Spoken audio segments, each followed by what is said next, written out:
Thank you so much, Nelanie, and thank you for honoring me with the ability to speak with everyone again tonight.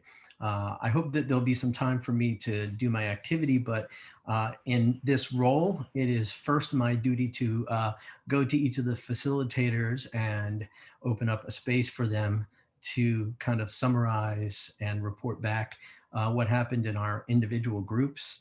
I, for one, truly enjoyed the group that I was in this evening and the discussion. And frankly, we could have gone for probably another hour. It was a really rich discussion. So I will start with asking Natalie to share what happened in her group, because I know she has another shindig she's going to get to. So looking forward to hearing from you, Natalie.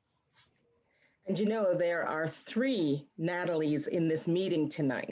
I That know that. is powerful in and of itself. So thank you so much, David, for starting this process. And I know everyone's in for a treat when you take a step further into the exercise. But we had wonderful conversation in our breakout room, as you alluded to. They say art reflects life, and art also gives life. And in our room, we talked about art being the closest thing to being vulnerable in public, because it is something that you express or create, and it takes courage to then put that forth. And we heard some of the concerns from our opening speaker about, should I do this, or how would it be received? But there is freedom in art and so much power. We talked about the fact that imagery, in terms of media, is very powerful. And we drew and looked at the contrast between the images of the first campaign launched by Barack Obama, and that image of a man's silhouette with multiple colors reflected across one silhouette with a single word, hope. And that just triggered multi-generational, multi-racial response in such an amazing way. And the contrast to that imagery was the fly during the vice presidential debate that stole the show and blew up on social media in a single night. That fly really told us a different story. So we see that imagery used in media and otherwise is so powerful. We reflect on the fact that one of our speakers, who's so wise, really shared that art or freedom of expression is the highest form of evolution. And art is the essence of this stage of evolution and development. Yet it is the thing that is cut in terms of school and education curriculum and focus. It's the first thing that's eliminated. And then so it removes from our students, and they are deprived of the opportunities to learn how to create in their own way, to think outside of the box, because with art, there is no wrong or approach.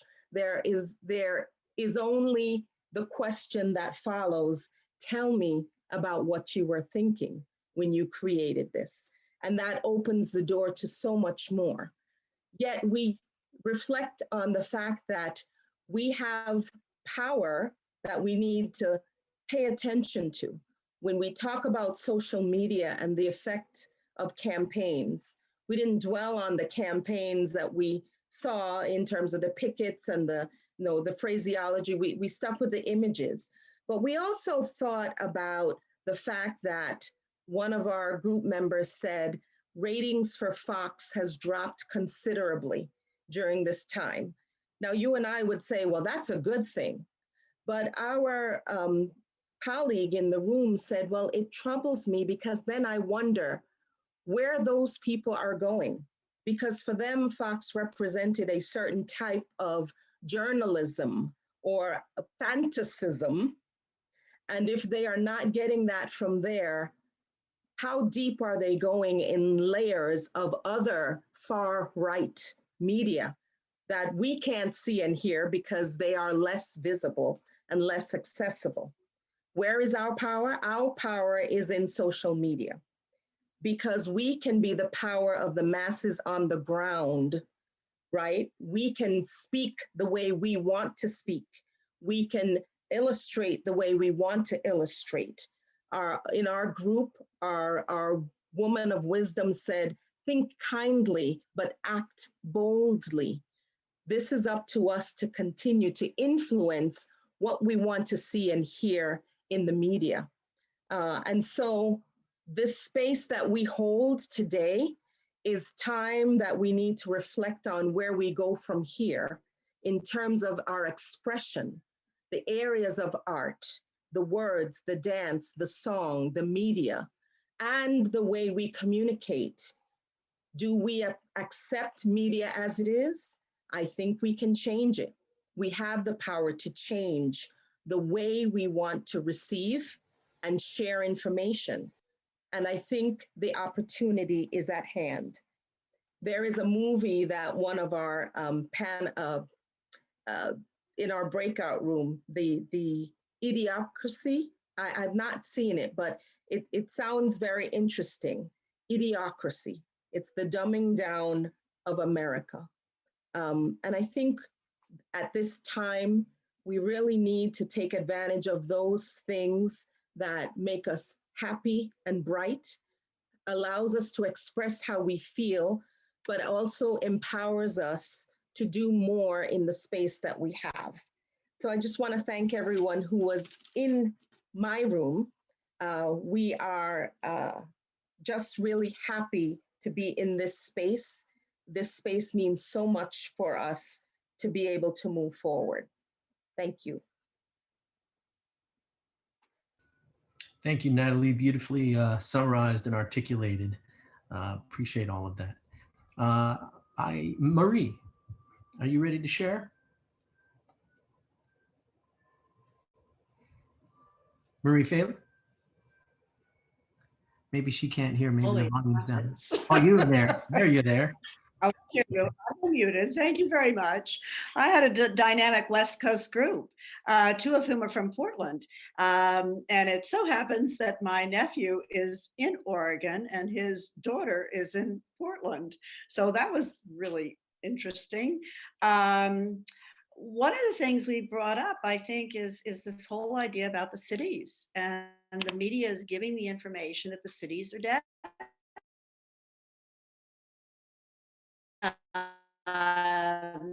The people here who really believe that the city has been burned down.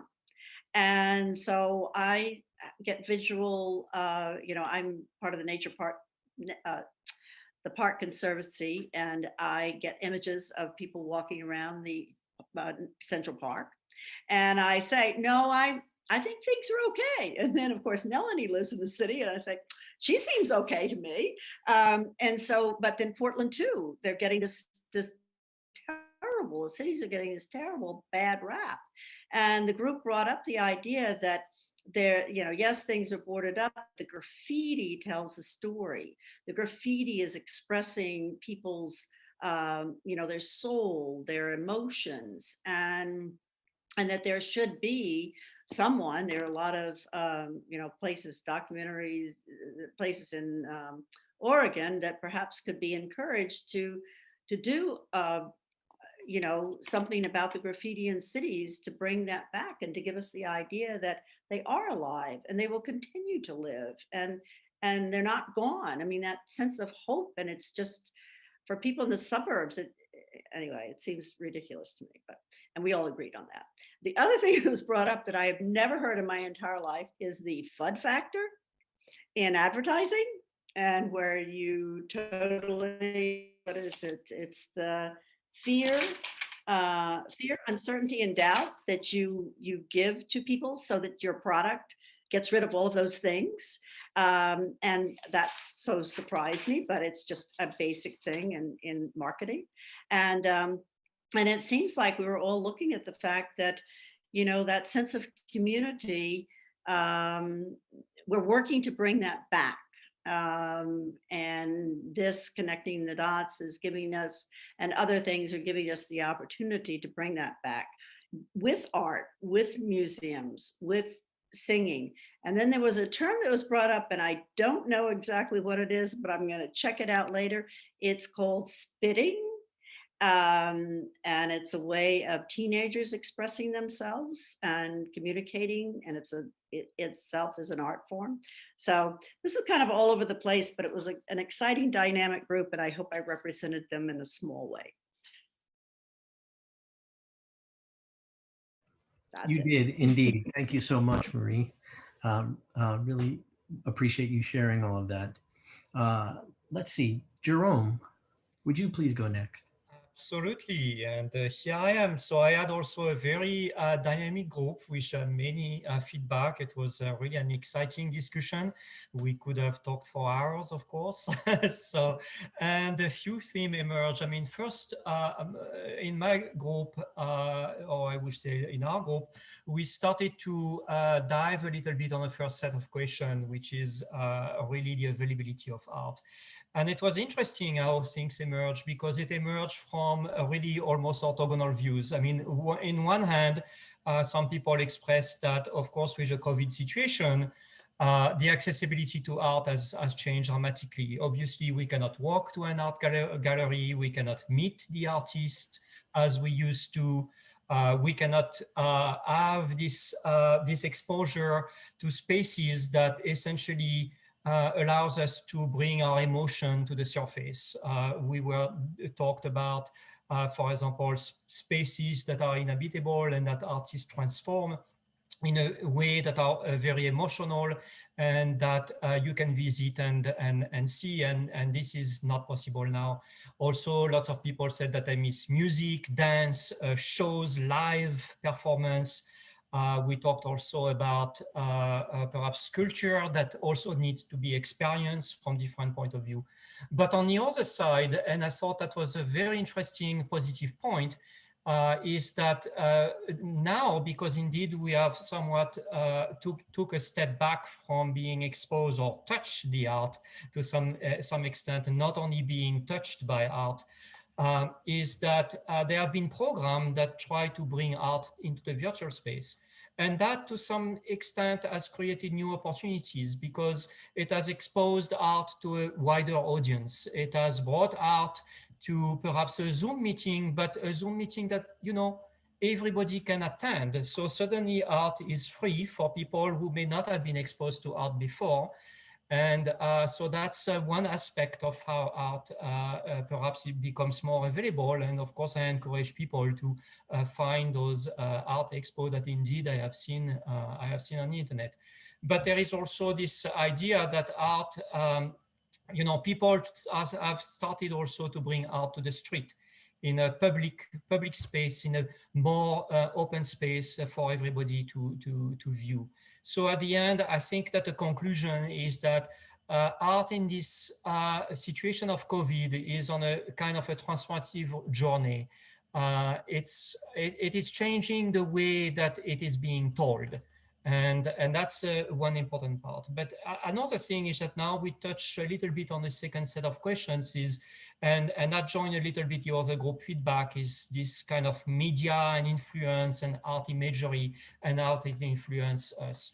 And I think the point here was that art can be used in a very constructive way, right? I mean, we have seen commercial that basically try to sensitize people for the HIV, or try to reduce bias, or try to show us how the rights of LGBTQ, or perhaps imagery even that says save the planet and so on. All of those are very powerful imagery, and to some extent bring contribution to basically build a better society.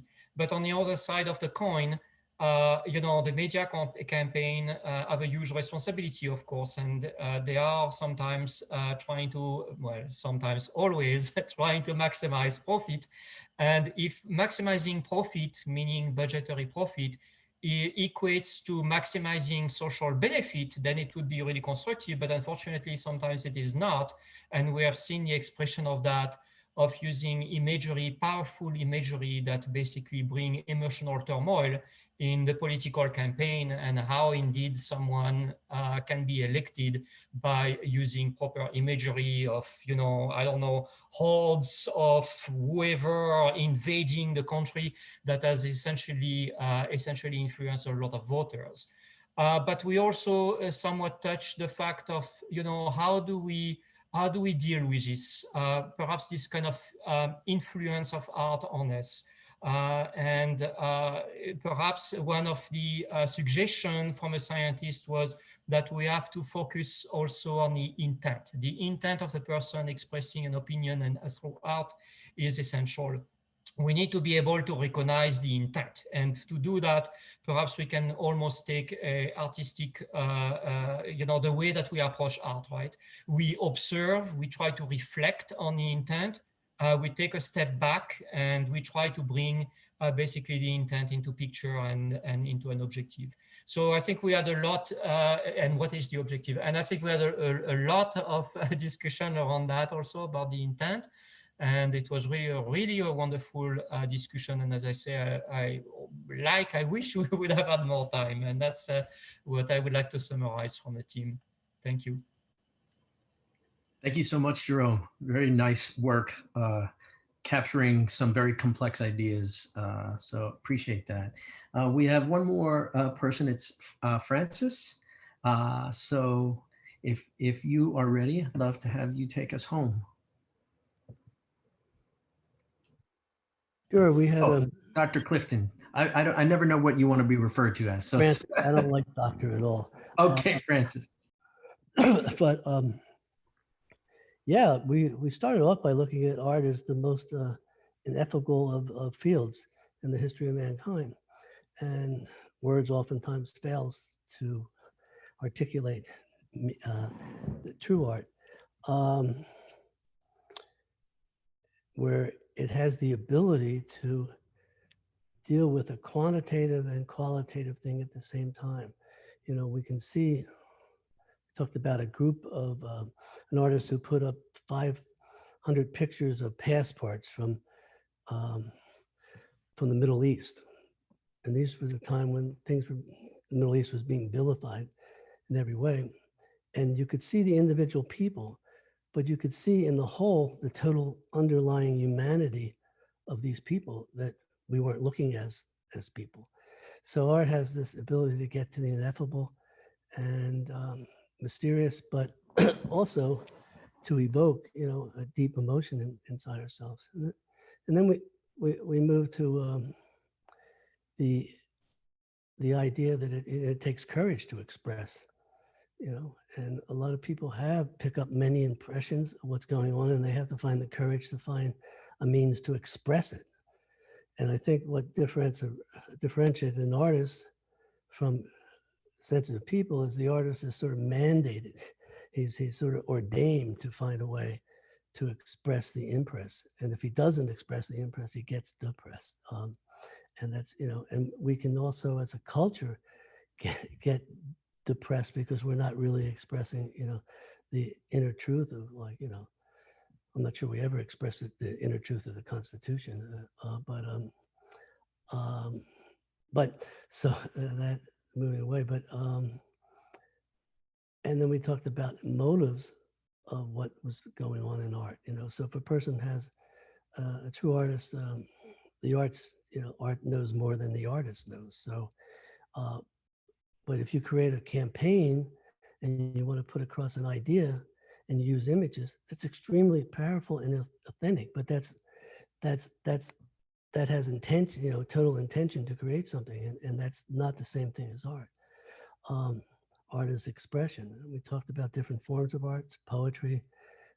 One of the people in our group ran an improvisational group, and she would train these people in facing their inhibitions and in finding a true way to express themselves. So that's a true path towards authenticity and feeling comfort with that. And when people are able to do that, it's they're becoming more themselves.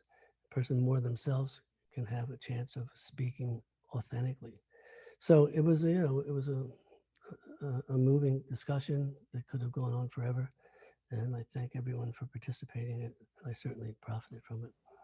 So that's all. So it was, thank you. Thank you so much, Francis. And thanks to all four of you for facilitating, doing a great job doing that, and also for rejoining the group and summarizing it for all of us, which we all benefit from. So I'm going to do about a 5-minute meditation exercise. Before I do that, I'd love to just say a couple of quick words about this. I mean, literally could talk for a whole day about this, but the intersection between art and social justice, art and activism, art and why we've all even come together in this place to have a dialogue with one another.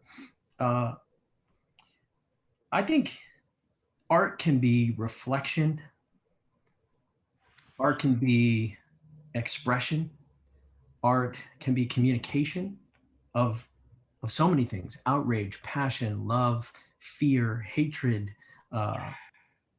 compassion. Art can be so many things. And in a large sense, art can be inspiration.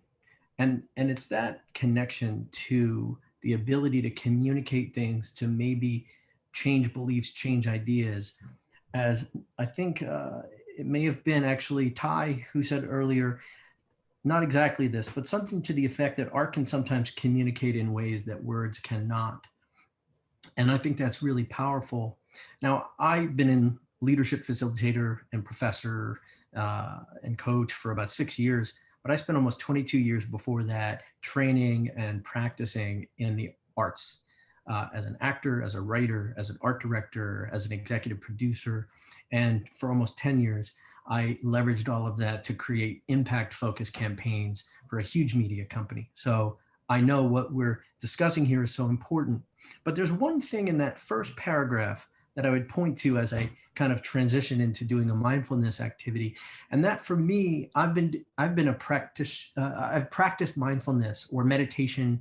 I don't get hung up on the terms, whatever you want to call it. I've practiced this for 30 years because for me, it was what enabled me to exist as an artist and to also be able to have the right to be able to use with intention art so that I can help drive social justice and impact. And there's the question in that first paragraph: what kind of art is readily available or accessible for you to partake of? When I saw that, I thought of a million things I could say, but I immediately thought, what if we flip that? Because this gets to the heart of what I'm talking about tonight. What if we said, what kind of art are you readily available and accessible to experience? And I think that's really important when we're thinking about how we can exist in this fraught period that we're in and how we might have our own impact. And someone when I was very young who inspired me to go into kind of a life in the arts was Jim Henson. I just find his imagination so huge. He had such an impact on me as the ability to inspire me. And there's a quote that is, I think, the perfect transition into a mindfulness activity. There's a quote from him. This is something he said before he passed away. I don't know exactly where ideas come from, but when I'm working well, ideas just appear. I've heard other people say similar things. So it's one of the ways I know there's help and guidance out there. It's just a matter of figuring out how to receive the ideas or information that are waiting to be heard. Now, to me, that just blew me away when I read that. I heard him say it at one time. And I think, yeah, that's where it's at. How present and engaged are we with the world around us? And someone in our group mentioned, we talk about art tonight, but what about the beauty of the stars? What about the beauty of just the environment around us, other people, the grass, buildings, urban environments, nature? For me, inspiration is a matter of a small percentage of something that's coming from within me, and a huge percentage of inspiration and creativity comes from my ability to be receptive to all there is out there. sounds, sights, smells, tastes, experiences. So there's no way for me to have that openness to the world around me and openness to other ideas, which can drive empathy and hopefully compassionate behavior, without my being open to it. So it's that spirit that I have practiced mindfulness for so long. And with that, if you would join me for about 5 minutes, I would love to take you through the mindfulness activity that I have done for almost 30 years. If it suits you and you can sit down with a kind of a straight posture and your feet flat on the ground and close your eyes, I would love it if you just focus for the first few, maybe 20, 30 seconds on your breathing. And if you would put your hand on your belly, and you could see as you breathe in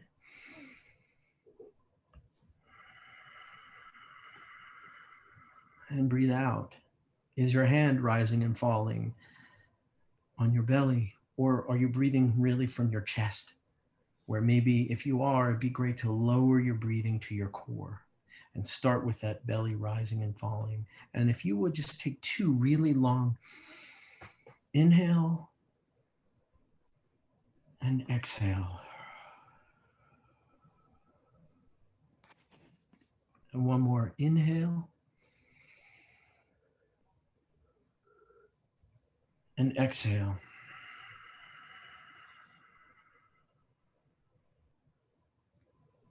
And now if you could shift your focus back to regular breathing, you don't have to be so hyper-focused on your breath, but you can keep your eyes closed.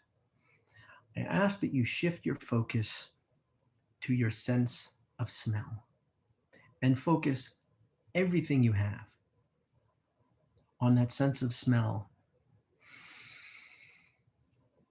as if you're smelling for the very first time.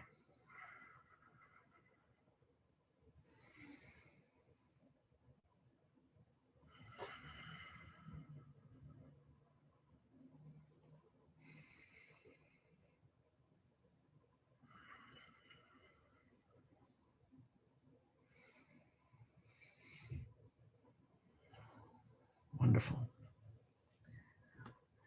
Now, if you would just shift your focus back to the breath, going in and out of your body. And if you would, I ask that you shift your focus to your sense of touch. So maybe your bottom on your chair, your feet on the floor, your skin inside your clothes, and focus all of your attention on your sense of touch as if you're feeling for the very first time.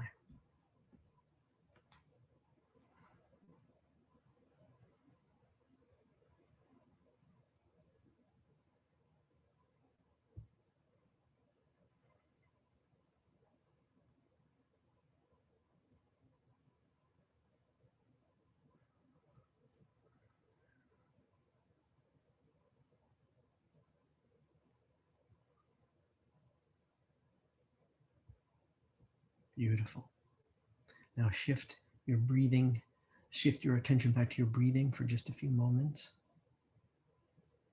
And when you're ready, I'd like you to shift your attention, all your focus to your sense of hearing. Really reach out with your hearing. Maybe you hear something outside or down the hall or even in the room with you, and really focus on your sense of hearing as if you're hearing for the very first time.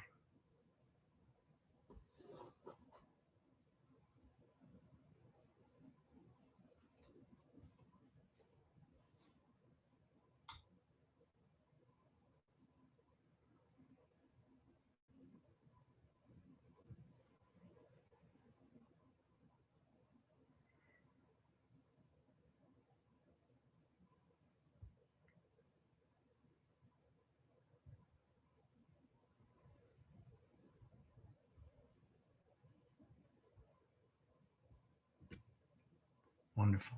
Thank you. Now shift your focus back on your breath for just a moment. And when you're ready, go ahead, please shift all of your focus to your sense of taste. You can move your tongue around your mouth. Maybe there's some something there from lunch or on your lips or a crumb in the corner. Just move all of your focus and attention on your sense of taste as if you're tasting for the very first time.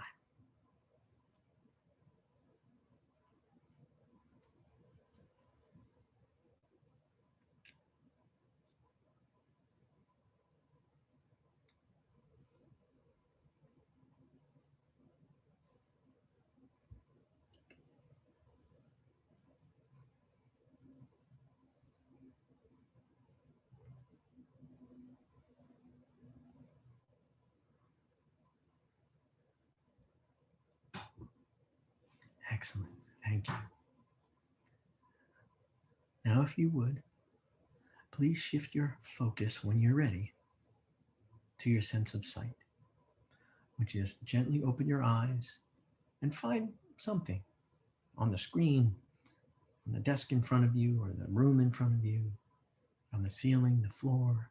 If you let your eyes fall upon something and take in the world through your sense of sight as if you're seeing for the very first time.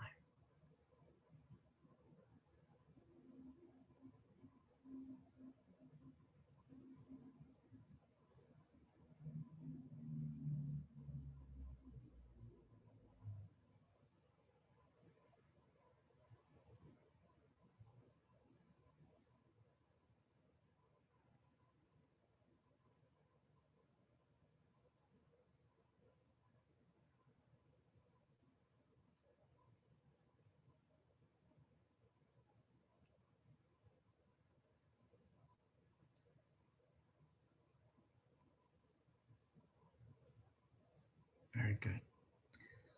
So when you're ready, let's shift your attention back to your breath. And I'd love for each of you to take 2 deep breaths, including an inhale and an exhale. Now breathe in.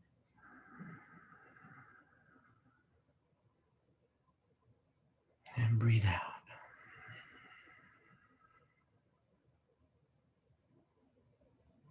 Breathe in.